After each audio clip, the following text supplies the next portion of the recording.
ये थिम्पू का clock tower का एरिया है। अगर आप देखेंगे यहाँ पे कितनी शांति के साथ ट्रैफिक चलता है, ट्रैफिक रूल ओबे किया जाता है, पेडेस्ट्रियन को जेब्रा क्रॉसिंग में पूरी इज्जत दी जाती है। थिम्पू एक ऐसा शहर है जहाँ पे कोई रेड लाइट नहीं है।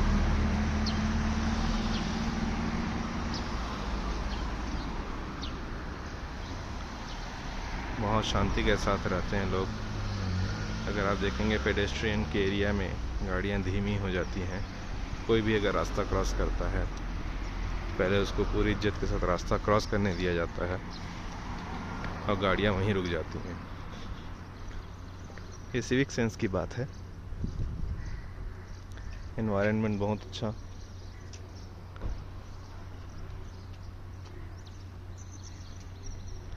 यहाँ पे आपको प्योर वेजिटेरियन खाना भी मिल जाएगा। बच्चे स्कूल जा रहे हैं।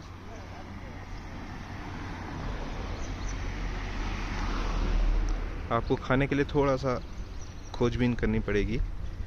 अगर आप नॉनवेज खाते हैं तो भी सावधानी से खाना पड़ेगा, क्योंकि यहाँ पे बीफ पॉर्क भी चलता है।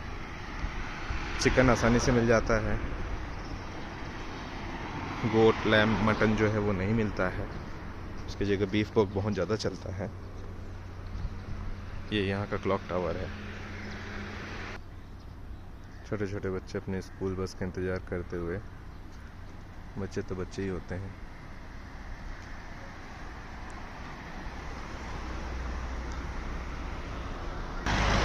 यहाँ की सफाई देखिए, सड़कें साफ हैं, पॉलीथीन नहीं मिलता है यहाँ पे।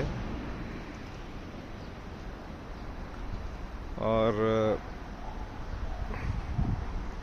लोग कोशिश करते हैं अपने इस देश को बचा के रखने के लिए। 7.5-8 लाख का टोटल पॉपुलेशन है अभी, जबकि ईरान, इजराइल, यूएस का वॉर चल रहा है। तो यहाँ के सरकार ने, गवर्नमेंट ने अपने गवर्नमेंट ऑफिसर्स को इंस्ट्रक्शन दे रखा है कि ज़्यादातर वो वॉक करके ऑफिस आए या कॉमन व्हीकल यूज़ करे। और ये सिंसियरली फॉलो भी करते हैं। अगर आप देखेंगे ये लेडी शायद अभी रास्ता क्रॉस करना चाहती है, and she will come to this zebra crossing only and after that she will cross. ऐसा नहीं है कि वो कहीं से भी क्रॉस कर लेगी। ये यहाँ के डॉग्स हैं, ये भी अच्छे खासे मोटे ताजे हैं।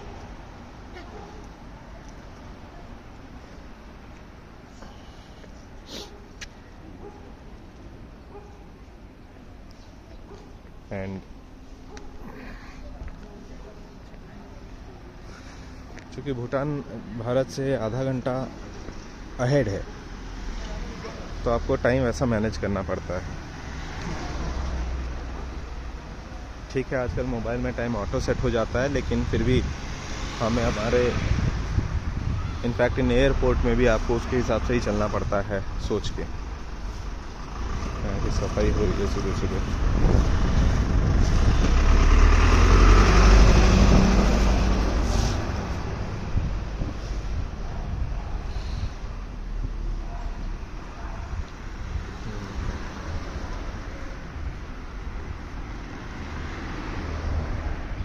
देश जनता से ही बनता है। सरकार सुविधा दे सकती है, समझा सकती है, बट जब तक जनता उसको फॉलो नहीं करेगी, उसको देश उस हिसाब से बढ़ नहीं सकता। ये छोटा सा देश है, एनवायरनमेंट बहुत अच्छा है, यहाँ की जनता इसको प्रोटेक्ट कर रही है।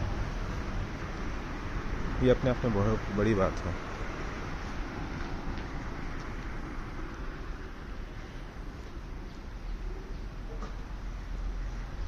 मैं आपको एक जगह और लेके चलता हूँ, तो मैं पहले रास्ता क्रॉस कर लूँ। मैं भी जेब्रा क्रॉसिंग में खड़ा हूँ, और अगर आप देखेंगे ये मैं जेब्रा क्रॉसिंग में खड़ा हूँ, वो मेरे लिए रास्ता रोक दिया है।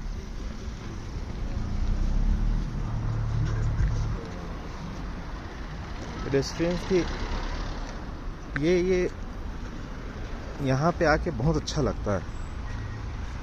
ऐसा लगता है कि यहाँ पे हमारे देश के लोगों को भेज के यहाँ पे सिखाया जाना चाहिए, समझाया जाना चाहिए।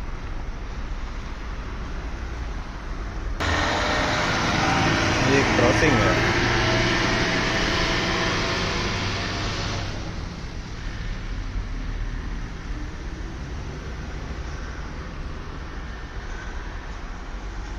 देखिए कहीं भी आपको ट्रैफिक सिग्नल मिलेगा नहीं।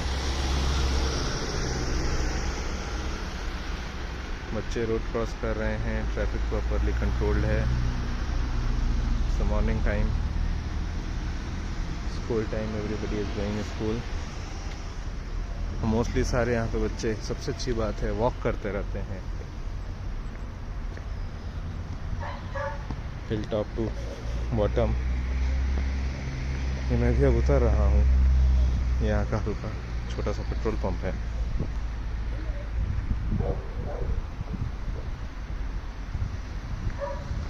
यहाँ पे जब आप आते हैं, अगर आप बिज़नेस टूर पे आ रहे हैं या ऑफिशियल टूर पे आ रहे हैं, और अगर यहाँ के गवर्नमेंट से आपको प्रॉपर परमिशन मिल जाता है ऑफिशियल ट्रिप की वजह से, मिनिस्ट्री ऑफ कॉमर्स से, तो आपको कोई इमिग्रेशन में एंट्री फ़ी नहीं देनी पड़ती। Entry fee in the sense SDF बोलते हैं, दैट इज़ सस्टेनेबिलिटी डेवलपमेंट फ़ी, जो इस देश को प्रोटेक्ट करने के लिए लेते हैं, वो नहीं लगता। लेकिन अगर आप टूरिस्ट वीज़ा पे आ रहे हैं और घूमने आ रहे हैं, तो आपको 1200 रुपये पर हेड पर नाइट के हिसाब से SDF देना पड़ता है। ये एक छोटा सा व्यू है यहाँ से दूर पहाड़ों का, snow clad mountain, police is there.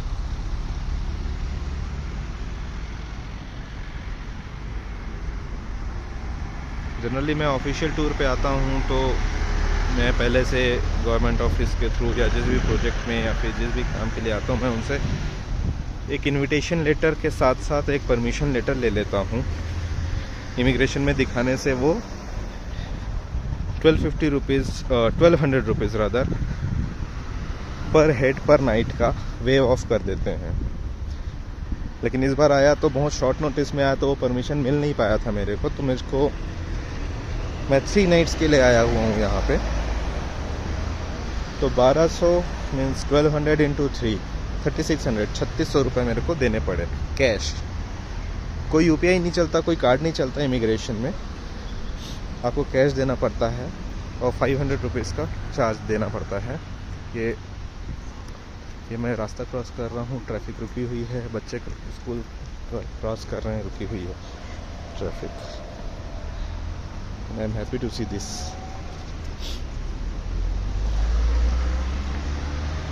Traffic police is there, he is managing all the crowd control, traffic control, and he is showing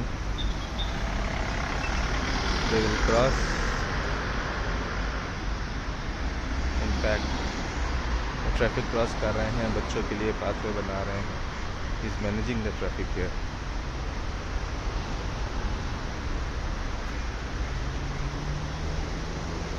ये यहाँ का देखिए, ये झरना है, पानी है, बहुत सुंदर जगह है ये यहाँ का।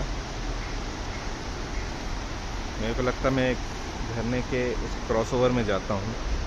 यहाँ पर ट्रैफिक पुलिस नहीं है, प्रॉपरली रोका हुआ है traffic. Everybody is in line, they are stopping the vehicles. चलिए वो झरने के पुल के ऊपर चल के देखते हैं कहाँ पे है ये। एक यहाँ का छोटा सा मंदिर है, रिचुअल है जो भी।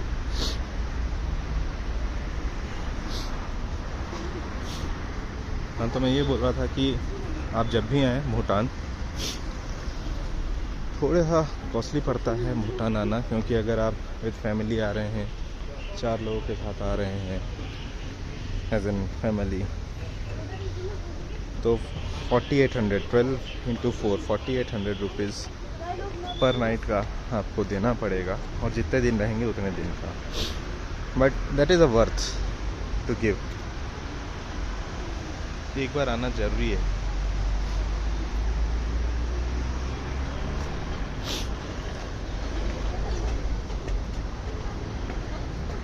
Kids are going school.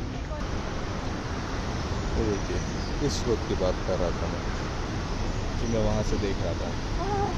ये यहाँ का बुद्धा स्टैचू है टॉप। ये भी एक टूरिस्ट अट्रैक्शन है।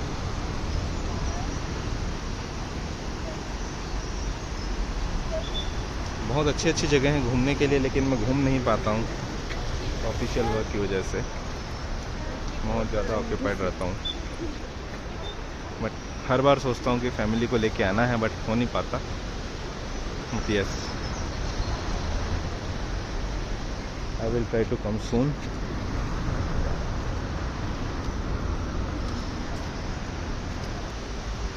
अगर आपने ध्यान दिया होगा, यहाँ के लोग इतने ज़्यादा पैदल चलते हैं और एनवायरनमेंट बहुत अच्छा है, तो मुझे लगता है यहाँ का हेल्थ जो स्टैंडर्ड है वो भी काफ़ी अच्छा है। Body strength, internal strength is really good. Environment का बहुत फ़र्क पड़ता है। पॉल्यूशन बहुत ही कम, पॉल्यूशन है ही नहीं। अभी AQI यहाँ पे 48 है, फुल ऑफ ऑक्सीजन है। और बट यस, अपने चैलेंजेस भी हैं यहाँ पे। यहाँ पे जॉब्स के चैलेंजेस हैं। लिमिटेड जॉब्स होने की वजह से यहाँ के लोग जो यंग जनरेशन्स हैं, दे लीव देयर कंट्री। जनरली यहाँ से लोग भारत तो नहीं जाते हैं, बहुत कम ही होंगे। मोस्टली न्यूजीलैंड, ऑस्ट्रेलिया जाते हैं। जितने लोगों को मैं जानता हूँ, जितने लोगों के साथ मैंने पहले काम किया है और इंटरेक्ट किया है, उसमें से कई लोग न्यूजीलैंड, ऑस्ट्रेलिया जा चुके हैं। वो वहाँ पे जाके सेटल हो जाते हैं। मैं यहाँ पे काफ़ी सालों से आ रहा हूँ। गवर्नमेंट ऑफिस में भी जाता हूँ, इंडस्ट्रीज़ में भी जाता हूँ। हालांकि इंडस्ट्रीज़ बहुत कम है, हाइड्रो पावर प्लांट्स बहुत ज़्यादा है। वहाँ से भी काफ़ी लोग छोड़ के जा चुके हैं। बट यस, उनके जैसे हम लोग देशभक्त हैं, वो भी काफ़ी देशभक्त होते हैं। अपने देश को कभी छोड़ते नहीं हैं। वो सहायता जितनी भी कर सकते हैं करते हैं।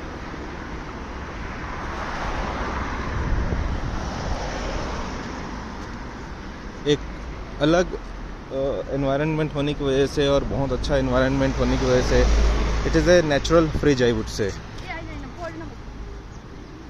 तो यहाँ पे आज की डेट में जो मुझे पता चला, माइनिंग, बिटकॉइन माइनिंग की भी इंडस्ट्री काफ़ी ग्रूम हुई है और अभी टॉप 3 या टॉप 4 में आती है। US, चाइना, UK है शायद आगे, बट अभी मेरे को लगता है भूटान और इक्वाडोर, एक सेल्वाडोर शायद, वो भी अब now it is into the race to be number 3 और number 4 into the bitcoin mining. And they groom like very slowly, calmly, silently, without making any noise globally. And now there is one of the big Bitcoin miners, one of the very Bitcoin miners. ये यहाँ पे एक कबूतर है। कबूतर की भी शक्ल सूरत बहुत सुंदर है यहाँ पे। तो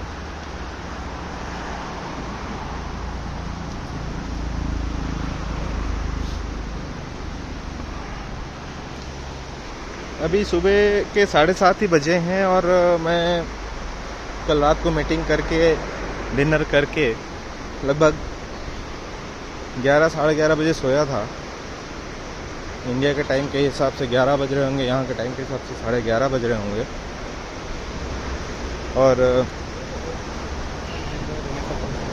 सुबह 6 बजे, यहाँ के 6 बजे मतलब इंडिया के 5:30 बजे के टाइम के हिसाब से मेरी नींद खुली और इतना फ्रेशनेस था मेरे पूरे बॉडी में, मेरे पूरे एनवायरनमेंट के हिसाब से, कि मेरे को दोबारा सोने की इच्छा नहीं हुई। And now I am walking since 6:30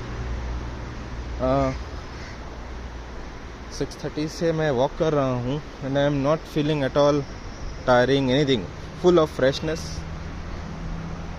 बहुत ही अच्छा, अपने आप आपको बॉडी हील करता है। यहाँ पे आके आपको एफर्ट नहीं डालना पड़ता कि आपको सो के उठना है, बिकॉज यहाँ पे कोई आप AC नहीं चलाते हैं, फ़ैन नहीं चलाते हैं, आपकी बॉडी बहुत लाइट हो जाती है।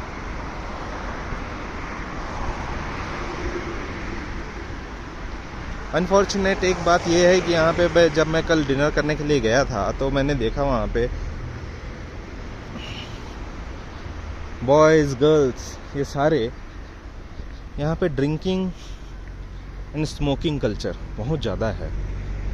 मुझे आश्चर्य वही लगा कि they are living in a very healthy country, very healthy environment, but unfortunately they do smoke also, not publicly but yes. Government discourages very costly tobacco product and everything, but still you cannot stop it. अभी 8 बज गए हैं, मैं walk करते काफ़ी दूर आ गया हूँ। लोकल के 8 बज गए हैं।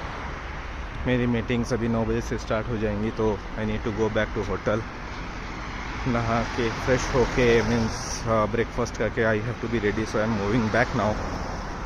एक चीज़ और बता दूं, यहाँ पे जो आप लोगों ने देखा हो, चाहे ये बच्चे हैं या फिर यहाँ के जो लोकल्स हैं, ये जो ड्रेस पहनते हैं इसको गो बोलते हैं, गो।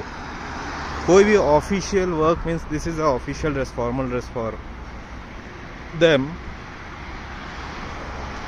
कहीं भी गवर्नमेंट ऑफिस में जाना है, जो लोकल्स हैं, जो भूटानीज हैं, उनको ये पहन के जाना होता है।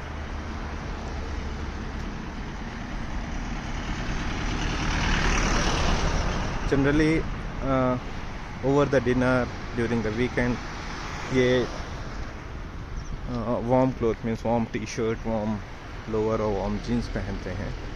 बट कोई भी ऑफिशियल गवर्नमेंट वर्क के लिए, मीटिंग के लिए जो भी जाता है, वो जनरली यही पहन के जाते हैं और यही पहने रहते हैं मोस्टली।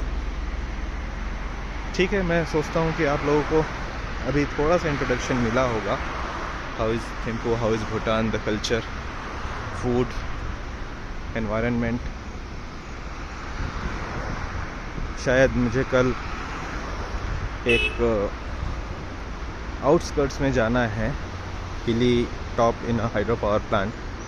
पॉसिबल होगा तो मैं एक छोटा सा वीडियो वहाँ से भी शूट करके आप लोग को दिखाऊंगा, रास्ते और environment, anything good on the road और during the tour. So till then, bye bye, thank you, have a nice day, bye.